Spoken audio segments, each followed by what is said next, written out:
proses dan siklus menstruasi pada perempuan. Apa itu menstruasi? Menstruasi atau haid merupakan pendarahan yang terjadi akibat lunturnya dinding sebelah dalam rahim, endometrium. Biasanya siklus ini terjadi sekitar 21 sampai 30 hari.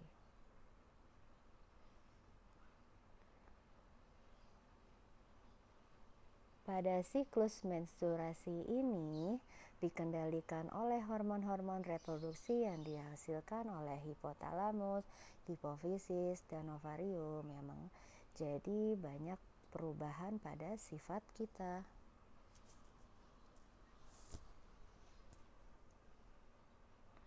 Empat fase siklus menstruasi, satu fase menstruasi, yang kedua praovulasi, yang ketiga ovulasi, dan keempat pasca ovulasi.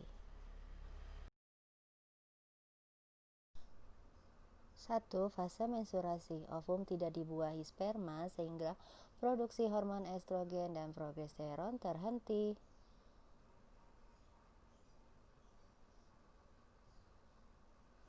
Menyebabkan ovum dari endometrium sehingga terjadi pendarahan yang keluar dari vagina.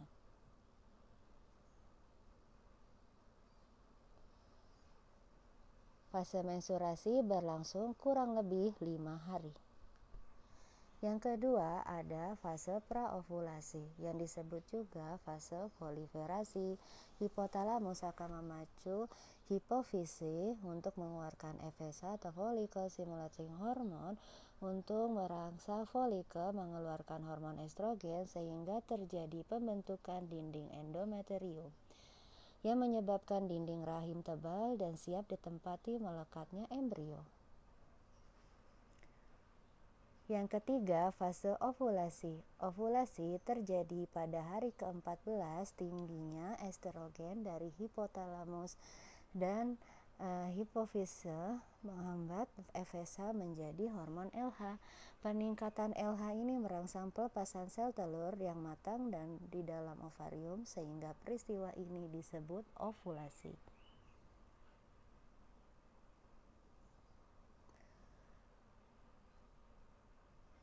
Fase pasca-ovulasi atau fase sekretori, di mana folikel matang yang telah melepas sel telur akan berkerut menjadi korpus luteum yang akan mengeluarkan hormon progesteron.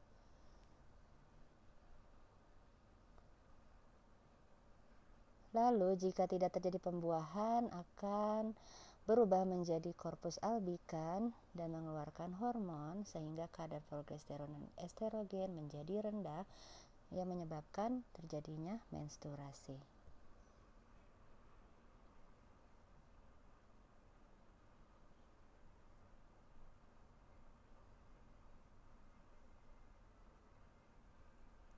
Jawab pertanyaan ini ya dan gambar di buku.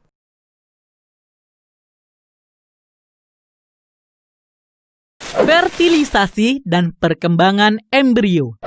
Pada penjelasan sebelumnya, kamu telah mendengar kata fertilisasi. Peleburan antara sel telur dengan sperma dikenal sebagai proses fertilisasi atau pembuahan. Bagaimana proses fertilisasi dapat terjadi pada tubuh manusia? Untuk mengetahuinya, perhatikan penjelasan berikut. Ovum memerlukan waktu 4-5 hari untuk mencapai rahim, tetapi hanya dapat dibuahi paling baik pada 6-12 jam pertama. Jika sel telur pada ovarium telah masak, akan dilepaskan dari ovarium. Pelepasan telur dari ovarium disebut ovulasi. Setelah ovulasi, sel telur ditangkap oleh infundibulum dan segera menuju ke tuba falopi. Di saluran inilah terjadi pembuahan. Jumlah sperma yang ditampung sekitar 200-300 juta. Namun, biasanya hanya satu sperma yang mampu membuahi sel telur. Fertilisasi antara sel telur dan sperma menghasilkan zigot. Pada hari keempat, zigot sudah menjadi segumpal sel atau morula. Pada hari ketujuh, gumpalan sel tersebut sudah tersusun menjadi selapis sel yang mengelilingi suatu ruangan yang berisi sekelompok sel di dalamnya atau blastula. Lapisan sel bagian luar akan berkembang menjadi ari-ari atau plasenta dan selaput janin. Sedangkan kelompok kecil bagian dalam akan tumbuh menjadi janin. Zigot akan terus bergerak dari saluran telur ke uterus. Sejalan dengan waktu, zigot mengalami pembelahan sel. Setelah sampai di rahim, gumpalan sel tersebut akan melekat pada selaput lendir rahim dan mulai membenamkan dirinya di dalam selaput lendir atau nidasi. Zigot yang telah berada di rahim akan terus tumbuh dan berkembang menjadi embrio. Di dalam rahim, embrio mendapat makanan dari tubuh induk melalui plasenta atau ari-ari. Masa embrio atau masa kehamilan manusia sekitar 9 bulan 10 hari. Bila bayi sudah siap dilahirkan, otot-otot pada rahim berkontraksi secara teratur dan mendorong bayi keluar dari rahim melalui vagina. Embrio di dalam rahim dilindungi selaput pembungkus yaitu amnion, korion, kantong kuning telur atau saccus vitellinus, dan allantois. 1. Amnion merupakan membran yang langsung melingkupi embrio dalam satu ruang yang berisi cairan amnion atau ketuban. Cairan ini berfungsi untuk menjaga embrio agar dapat bergerak bebas, melindungi embrio dari perubahan suhu yang drastis serta guncangan dari luar. 2. Korion merupakan membran terluar yang melingkupi embrio. Korion membentuk fili korion atau jonjot di dalam endometrium yang berisi pembuluh darah yang berhubungan dengan peredaran darah ibunya melalui plasenta. Jadi, plasenta merupakan penghubung antara embrio dan jaringan ibunya, di mana plasenta mampu mengalirkan oksigen dan zat-zat makanan dari ibu ke embrio serta mengalirkan sisa-sisa metabolisme dari embrio ke peredaran darah ibunya. 3. Kantong kuning telur atau saccus vitellinus yang terletak di antara amnion dan plasenta merupakan membran berbentuk kantung yang merupakan tempat pembentukan sel-sel dan pembuluh-pembuluh darah pertama embrio. 4. Allantois merupakan membran yang terletak di dalam tali pusat. Allantois berfungsi sebagai alat respirasi, saluran makanan, dan ekskresi. Di dalam allantois terdapat pembuluh darah yang menyalurkan zat-zat makanan dan oksigen dari ibu dan mengeluarkan sisa metabolisme.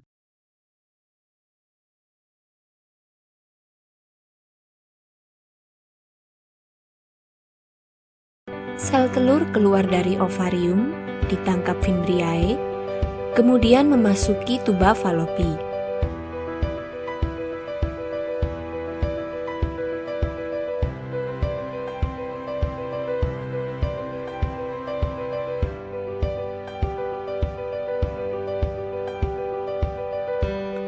Jutaan sperma dihasilkan dalam sekali ejakulasi saat puncak senggama.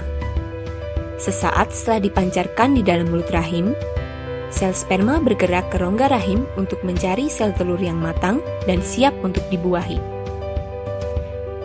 Dari jutaan sperma yang dipancarkan, hanya beberapa yang dapat bertahan hidup mencapai indung telur, dan hanya satu yang dapat mencapai dan hidup di indung telur.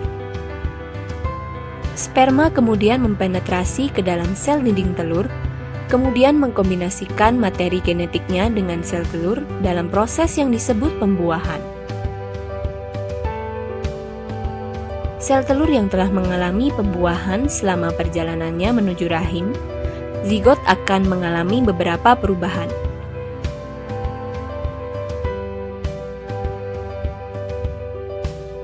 Di rahim, zigot akan menempel di dalam dinding rahim, dan disinilah zigot akan berkembang menjadi embrio dan akhirnya akan menjadi janin.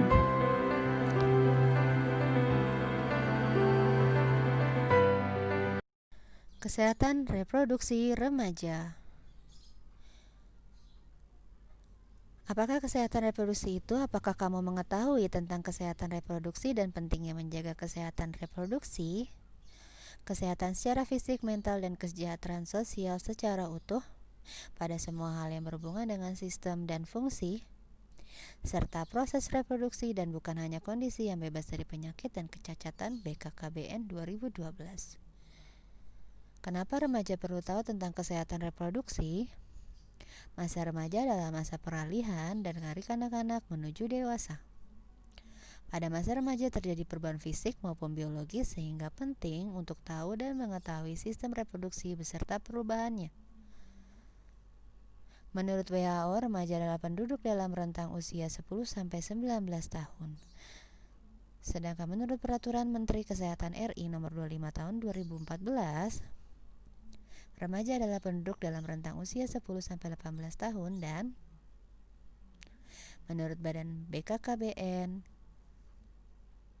rentang usia remaja adalah 10-24 tahun dan belum menikah. Ketika remaja mengetahui bagaimana cara untuk bersikap dan perilaku sehat dalam proses pematangan fisik pada dirinya, remaja tumbuh menjadi seorang dewasa yang sehat yang akan memiliki keturunan yang sehat dan kehidupan yang berkualitas. Bagaimana cara memelihara kesehatan reproduksi? Menjaga kebersihan organ pada remaja berbeda dengan masa anak-anak. Organ reproduksi remaja, anus, dan saluran kencing bermuaranya di sekitar alat kelamin. Kenapa harus kebersihan organ reproduksi? Karena terdapat rambut di sekitar alat reproduksi, peningkatan kelenjar di sekitar alat kelamin, dan peningkatan produksi keringat di sekitar alat kelamin. Alat kelamin dan daerah sekitarnya menjadi kotor dan lembab sehingga mudah berkembang biak, kuman, dan jamur. Menjaga kebersihan. Nah, caranya membasuh dengan air bersih di arah depan ke belakang dan keringkan menggunakan handuk kering sebelum menggunakan celana dalam. Karena lembab, jamur akan tumbuh dan menyebabkan rasa gatal. Pakai celana dalam yang bersih, celana dalam tidak ketat, dan ganti 2 kali sehari. Hal-hal penting dalam menjaga kesehatan reproduksi pria. Jika berada di toilet umum, sebaiknya menggunakan air yang mengalir karena kemungkinan air yang berada di tempat penampungan mengandung bakteri dan jamur. Yang kedua, mencukur rambut kemaluan secara berkala untuk menjaga tetap pendek agar tidak banyak ditumbuhin bakteri. Di samping itu ada bakteri yang tumbuh. Dengan menggunakan pisau cukur atau silet. Menggunakan air bersih untuk membilas alat kelamin sesudah buang air. Dan pria penting untuk melakukan sunat untuk mencegah penumpukan kotoran pada lipatan luar penis. Yang selanjutnya, jaga kelembapan, jauhi kebiasaan yang meningkatkan suhu alat kelamin seperti memangku laptop di paha dekat alat kelamin. Hal-hal penting dalam menjaga kesehatan reproduksi wanita. Pada saat haid, dinding bagian rahim terlepas sehingga amat mudah terkena infeksi. Oleh karenanya sangat perlu menjaga kebersihan dengan cara: yang pertama, gunakan pembalut bersih, ganti secara teratur 2-3 kali dalam sehari atau setiap buang air kecil bila pembalut telah penuh darah saat mandi. Yang kedua, bila pembalut yang digunakan pembalut sekali pakai, maka bersihkan atau bilas dahulu pembalut dengan air. Yang ketiga, bungkus pembalut kemudian dibuang ke tempat sampah. Yang keempat, bila pembalut digunakan berkali-kali, segera cuci setelah digunakan, semur hingga kering, kemudian disetrika untuk mematikan kuman dan siap digunakan kembali. Hindari penggunaan panty liner secara terus-menerus karena dapat menyebabkan iritasi. Hindari penggunaan cairan khusus pembersih organ intim karena akan mengganggu keseimbangan pH dalam vagina.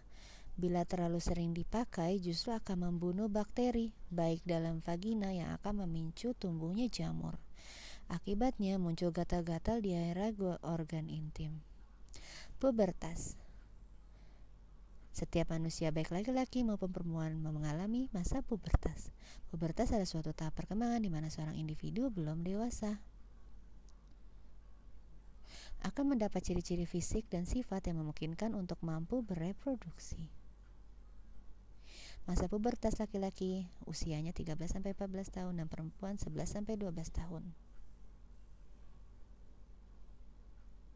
Batasan umur tidak mutlak tergantung faktor gizi, lingkungan keluarga, dan lain-lain. Ciri primer pubertas laki-laki, tanda remaja yang sudah pubertas mengalami mimpi basah. Mimpi basah merupakan peristiwa alami keluarnya cairan dari organ reproduksi. Sedangkan ini berarti remaja putra secara biologis organ reproduksinya telah matang. Ciri primer pubertas pada perempuan ditandai dengan menstruasi pertama yang disebut menarche. Dinding rahim menstruasi, luruhnya lapisan dinding dalam rahim yang mengandung pembuluh darah yang keluar dari vagina. Sehingga haid pada remaja putri ditandai dengan keluarnya darah dari lubang vagina. Ciri sekunder pubertas laki-laki, tumbuh janggut dan kumis, tumbuhnya jakun, bahu menjadi lebih bidang, tumbuhnya rambut pada ketiak, dada, tumbuh bulu halus pada alat kelamin, dan alat kelamin yang sudah matang, tubuh lebih berotot. Ciri sekunder pubertas perempuan, payudara membesar, tumbuh bulu halus sekitar ketiak, rongga pinggul membesar, tumbuh bulu halus sekitar alat kelamin. Baik laki-laki maupun perempuan, masa pubertas disertai dengan kulit yang lebih berminyak dan menimbulkan jerawat dan jumlah keringat dapat bertambah. Ini adalah penyakit pada sistem organ. HIV adalah virus atau jasad renik yang sangat kecil yang menyerang sistem kekebalan tubuh manusia. Yang kedua, AIDS. Sebuah kondisi tubuh seseorang yang sistem kekebalan tubuhnya sangat rusak akibat HIV sehingga berbagai penyakit ditemukan di dalam tubuh. Bagaimana cara penularan HIV? Itu dengan melalui hubungan seksual. Transfusi darah yang ternyata darah yang ditransfusikan mengandung HIV. Penggunaan jarum suntik tidak steril dan antara pengguna narkoba atau benda tajam tercemar darah yang mengandung HIV. Melalui darah ibu ke bayi yang dikandung dalam rahimnya serta melalui ASI dari ibu yang mengidap HIV kepada bayinya. Hubungan seksual pranikah. Hubungan di luar nikah yaitu hubungan antara laki-laki dan seorang perempuan yang belum atau tidak menjadi suami istri. Pencegahan kehamilan pada usia dini. Remaja putri harus berani mengatakan tidak bila teman laki-lakinya mengajak untuk melakukan hubungan seksual sebelum menikah. Remaja putra harus menghormati teman wanitanya dengan tidak meminta atau memaksa melakukan hubungan seksual sebelum menikah. Hindari sentuhan langsung bagian tubuh yang mudah terangsang seperti alat kelamin, pantat, paha sebelum dalam, buah dada, leher, dan mulut yang dapat menimbulkan nafsu seksual. Hindari tempat-tempat yang sepi maupun gelap untuk berduaan dengan kekasih. Tips dan trik remaja sehat. Berbekal informasi tentang kesehatan reproduksi, tidak tergoda hubungan seksual, berpikiran maju untuk hal baru, berpendirian teguh, dan dapat mengatur energi remaja menjadi hal positif, membina persahabatan yang sehat dan saling menghargai, memupuk pengenalan pribadi menjadi saling pengertian. Nafsa, narkotika, alkohol, psikotropika, dan zat adiktif. Zat kimiawi yang dimasukkan ke dalam tubuh manusia, baik melalui mulut, dihirup, maupun melalui pembuluh darah,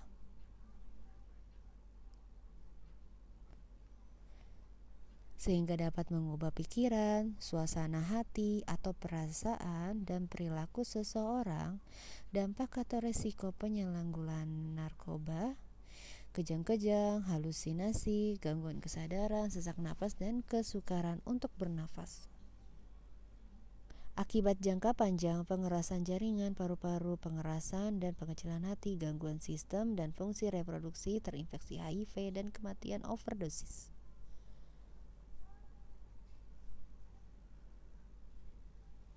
Semoga melalui video ini teman-teman semakin memahami tentang kesehatan reproduksi dan pentingnya menjaga kesehatan reproduksi agar kedepannya bisa menjadi generasi yang berkualitas. Shining little star.